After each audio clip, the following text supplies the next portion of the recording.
Today, I want to talk about the top 10 things that I see women doing wrong when they are trying to get pregnant, when they are trying to conceive. And these are the things that I see most often in my practice as a Chinese medicine practitioner who specializes in fertility. And I have almost a 99% success rate with helping women get pregnant. And I should mention, for this podcast, I'm specifically focusing on women's health and the women's side of the equation. I feel like lately, whenever I do a podcast or post anything on social media about women's health, someone will call out that men are part of the equation too. And yes, that is obvious. It takes a sperm and an egg to get pregnant. So a man may always be the problem when it comes to fertility also, right? It might not just be you, the woman, it could be the man also. But right now, we are focusing on the women's portion of the things and women's health and women's fertility. And these are in no particular order, just the order that I thought of them and wrote them down. So let's dive in. The number one thing I see women doing wrong is not tracking their ovulation correctly.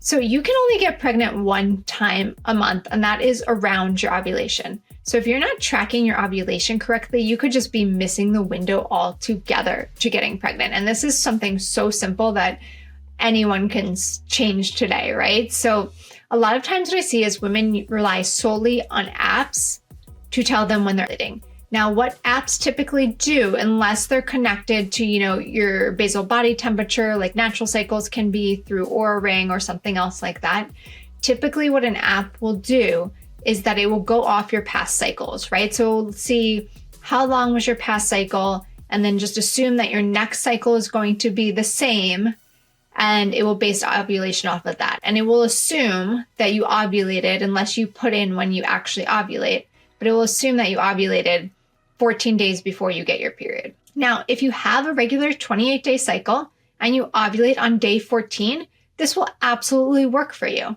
The thing is, most women don't have that, or there could be some variations month to month. Maybe you have a stressful month or something happens and your ovulation is a day or two off, and that can make a difference, especially if you're planning your intercourse around when you're ovulating. So if you really want to understand when you're ovulating, typically I recommend using LH strips. What they do is they test for the luteinizing hormone in your urine, right? So what you do is you pee on this stick, usually first thing in the morning or in the afternoon or twice a day, depending on your body, and it will tell you when you are at a peak. Now, when you're at a peak, it means you have not ovulated yet, but your body is likely going to ovulate. So typically you take the LH test strips, you get a positive peak, like you get the peak that you're about to ovulate, and that's a good time to start having intercourse, or a day before that, right?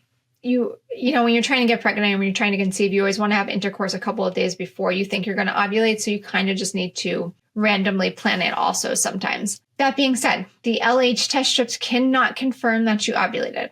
They're just saying that you likely will ovulate soon within the next 24 to 48 hours. The only way to confirm that you ovulated, would be through an ultrasound, but you could do it with your basal body temperature, your BBT. And for that, all you need is a BBT thermometer. You can get one on Amazon. I know a lot of women now use Oura Ring. I don't know the accuracy of that, so I don't recommend it, but if you have it, use it. But I don't know if it's extremely accurate, especially if you're not sleeping well or if you have disrupted sleep. If you sleep well, it probably is pretty much okay. But anyways, you can get a BBT thermometer on Amazon, online, at the drugstore, wherever it might be. You just take your temperature first thing in the morning, before you talk, before you get out of bed, before you drink or eat anything. It's first thing when you wake up. That's your basal body temperature. That's like your baseline, right? And when you ovulate, right after you ovulate, your BBT should go up about 1 degree. So it should go from about 97 degrees to 98 degrees. And that's really the best way to confirm that you ovulated. Again, I don't like using BBT to track when you're going to ovulate because you can't confirm it until after you already ovulated it, and then you already missed the window for intercourse. So if anything, I would combine both LH test strips and BBT monitoring. Some women don't need any of that. Another way is to just listen to signs in your body. So you will always have egg white cervical mucus around the time of ovulation. You are most fertile when you see this egg white cervical mucus. And if you don't see it, it means you're not fertile. So that can be another way to plan intercourse around when you see this egg whitey. It's really stringy cervical mucus. But all that to say, don't make the mistake of tracking your ovulation based on an app, right? An app cannot tell you what your body is doing. The number 2 mistake I see is women thinking that their menstrual cycle is quote unquote regular and not getting support soon enough. So I think a lot of us don't understand what a regular menstrual cycle is because we only see what is a quote unquote normal cycle, which means what the women around us have, right? We equate what is regular to what everyone else has. And a lot of women have painful periods. It is not regular. So I'm going to tell you what a regular menstrual cycle should be. It should be 28 days long. That is from the first day that you start bleeding to the last day before you start bleeding again, right? From the first day of your period to the last day before you get your next period.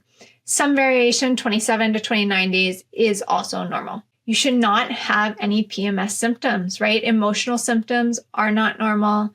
Cramping, breast tenderness, bloating, nausea, all of those are not normal. And when you get your period, there should be no symptoms, right? You should not have extreme bloating or gas or constipation or diarrhea. You shouldn't have painful periods. You shouldn't have cramps or back pain. You shouldn't be extremely fatigued before, during, or after your cycle. I do think a little energy dip during your cycle is a little bit normal because you are losing blood. And that also is a time that you should be resting. So if you have your period and you're still doing high intensity exercise and going to work and doing all the things, then being a little bit more tired during that time period would make sense. Some other things is spotting before, during, or after your cycle, or somewhere in the middle of your cycle is not normal. Long periods longer than 29 days or shorter than 27 days typically are not normal. Ovulating before day, 12, 13, 14 is not normal. It's too soon. It likely means that the egg actually isn't mature enough. It's not a viable egg. And having and ovulating really late also is not normal. So it means that your body needs more energy. You don't have enough resources to ovulate within 2 weeks like your body quote unquote typically should. And what I see happen more often than not is that women wait too long to get support. A lot of times women will come to me after already trying to conceive for 6 months or to a year. And the thing is, if you don't make any changes, nothing will ever change. But what we're told when it comes to fertility is, oh, it's normal for it to take 6 months, right? So women continue doing the same thing for 6 months, don't make any changes, don't seek support, and then they're shocked when they're not pregnant after 6 months. The truth is, it should not take 6 months to get pregnant. I'm going to say 3, maybe 4 months max if your body is in alignment. With my first child, it took me almost 2 years to get pregnant. With my second child, I knew what I was doing and it took me 2 months, right? It should not take a lot of cycles if your body's in line, if your partner's body's in line, if the spirits in the universe are aligned. It should not take that long. So if you're trying for 3 and 4 months and things aren't happening, then seek support. That being said, I also think you should just seek support before you start trying to take the stress out of that, to evaluate where your fertility is, right? And a good practitioner can do that. I can evaluate where your fertility is and if you will even need more support. But my point is, don't wait too long. If you don't make changes, nothing will ever change. So if you keep trying the same month and you're not doing anything every month, and you're not doing everything differently, then nothing is going to change. Number 3 is restrictive diets. This one really drives me wild. When you're trying to get pregnant, you really need to nourish and build your body. Your body is like a car. It's like an engine. It needs resources. It needs gas, fuel, electricity to help grow another human in it, right? So your body needs a lot of resources to help conceive and to grow another human, to maintain a pregnancy.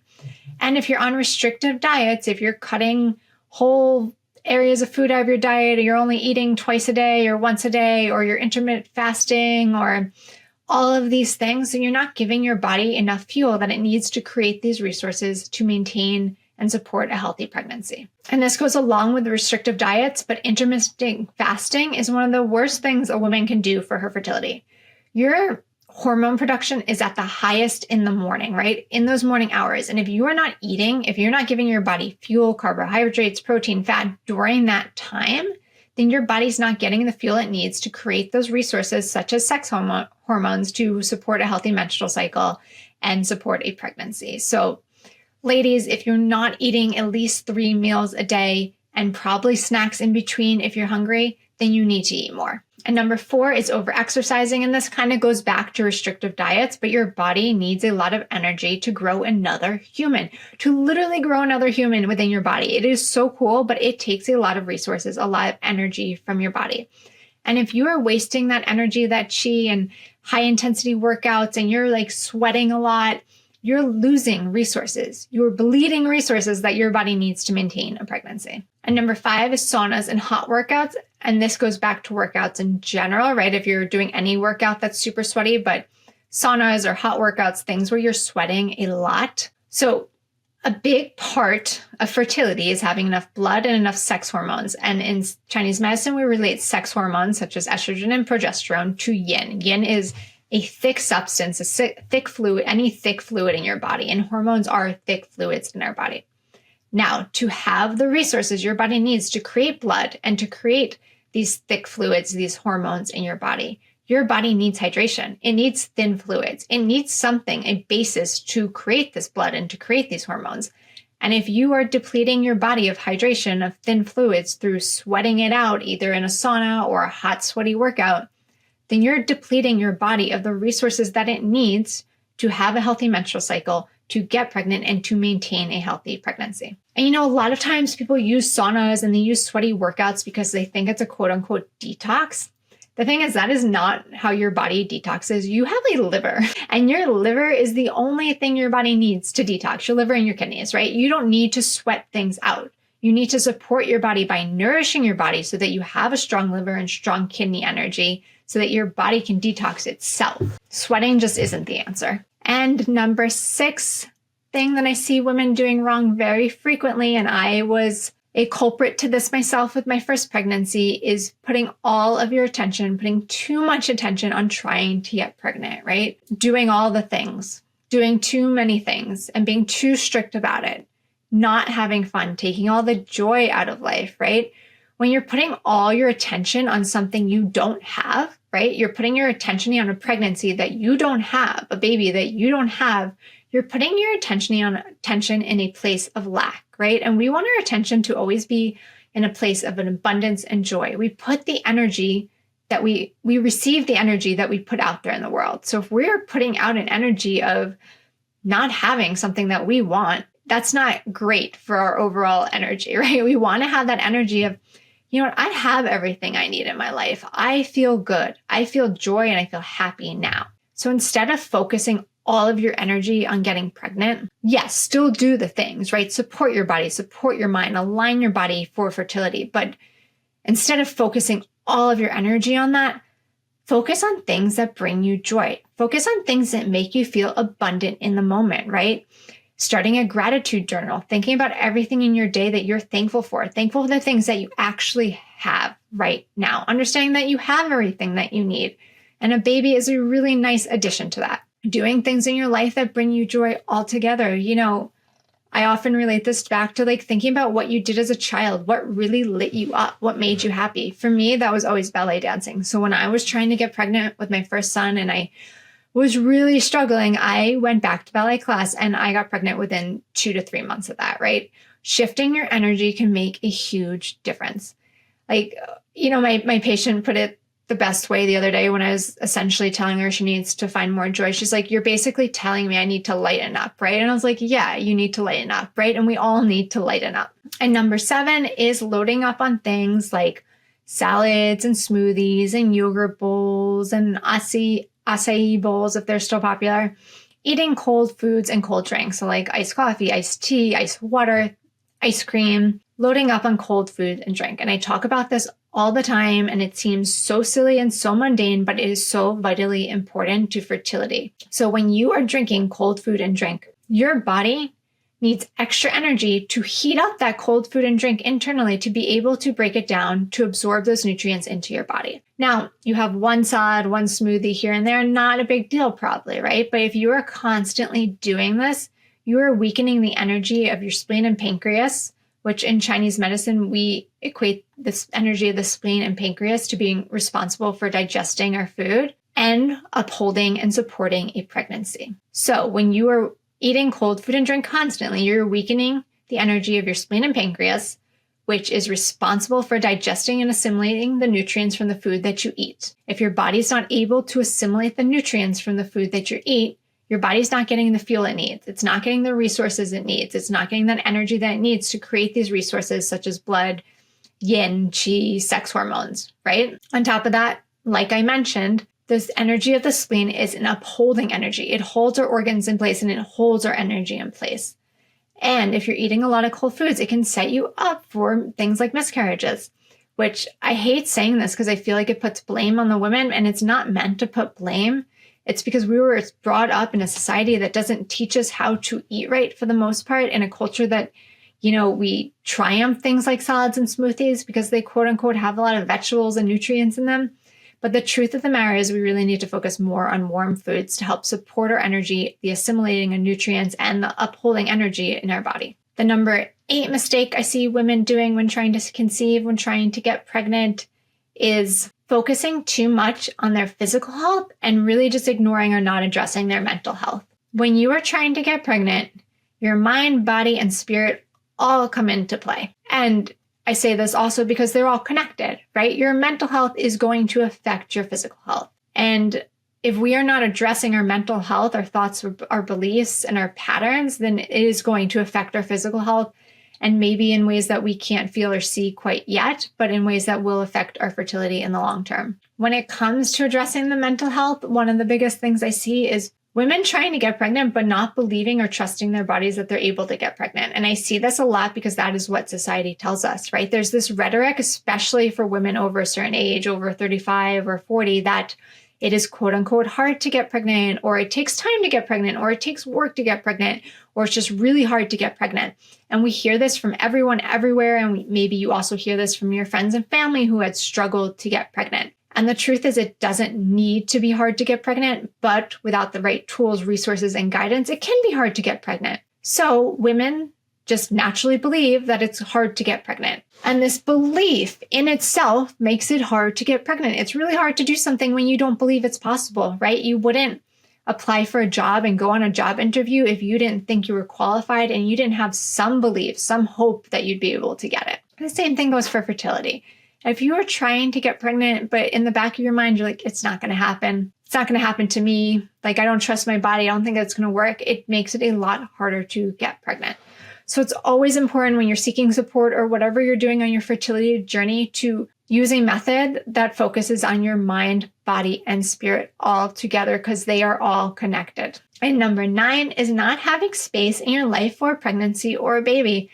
I see this one a lot too. So it's, you really want to get pregnant, you really want to have a baby, and you also work 12, 15 hours a day, and you're always on call at work, or you have all these social engagements that you have to go to, and you have no time or space to slow down. Well, if you don't have time or space to slow down, then how do you have time for a baby in your life, right? I think we all really expect once we get pregnant and have a child that all of a sudden the world around us is going to change and, alter our lives and be more accepting of having an extra human in this world. And the truth is, it's not. You need to make that space for yourself. And the best time to do it is when you are trying to conceive, for a few reasons. One being, if you are constantly busy, right? You don't have time and space for a baby, then you're utilizing a lot of energy that your body needs to support a pregnancy, right? You're using too much of that yang energy, and you're not getting enough of that yin energy, which is rest and restoration. Your body is losing the resources it needs to maintain a pregnancy. On top of that, just from a spiritual perspective, when you think of getting pregnant, it is a very spiritual act. And when I say spiritual, I don't mean religious, right? You could be any religious, believe in any God or spirits, or even if it's just your higher being, if that's all you believe in, there is another soul and spirit that comes into play. And that soul and spirit, wants an environment where they feel welcome, where there is space for them. So if you're trying to get pregnant, if that's, ultimately what your heart and your family, wants, then think about how you can make space in your life for a baby. Where does this child fit into your life? And lastly, number 10, my favorite, is ignoring the fact that there is a third party involved in the equation of getting pregnant. You have the egg, you have the sperm, and you have the spirit and soul of the other baby. And the spirit of the soul of the other baby is a big part that most people just ignore, right? But getting pregnant, right, conceiving, is not like going to the store and picking out a pack of eggs, right? It's that egg is picking you, right? That spirit, that child, that soul is picking you to be their parent. So how do you want to show up, right? How would you, if you were a spirit, swirling above you, what kind of environment, what kind of family would you want to be born into? And also taking some time to connect with that higher being, right? And again, it's not a religious thing. I didn't grow up with religion. I'm not religious. Can be religious if you are religious, but it's taking time to connect with, that higher being, which is also your inner knowing, but also the souls and spirits around you. And, communicating in whatever way feels good, through energy, through talking, just through spending some time in silence and connecting with that soul and spirit and letting them know that you're ready to welcome them into your life and into your family. And this also goes back to the one about, putting all your attention and focus on getting pregnant and instead finding joy. When we find joy, when we do things that light us up, that make us happy, we attract the energy we put out there in the world. And ultimately, when we're trying to get pregnant, we are trying to attract another spirit, another soul into our lives. So putting that energy out there, that good feeling energy that would want to attract another human being, another baby, another child. So those are the top 10 things I see in my practice that women are often doing wrong when trying to conceive. So if any of those sound familiar to you, of things that you are currently doing in your life, this is your sign to change, to make changes. Because again, if you don't make changes, nothing will ever change. And as always, if you feel like you need support in your fertility journey or your reproductive health journey or whatever it might be, and you're looking for support on a mind, body, spirit level, please reach out. I have a 3-month program called Femergy, where we will go over everything from diet to lifestyle to mindfulness to mind-body connection to help rewire your mental and physical energy to set you up to be able to get pregnant easy, because you should be able to get pregnant easily. Thank you.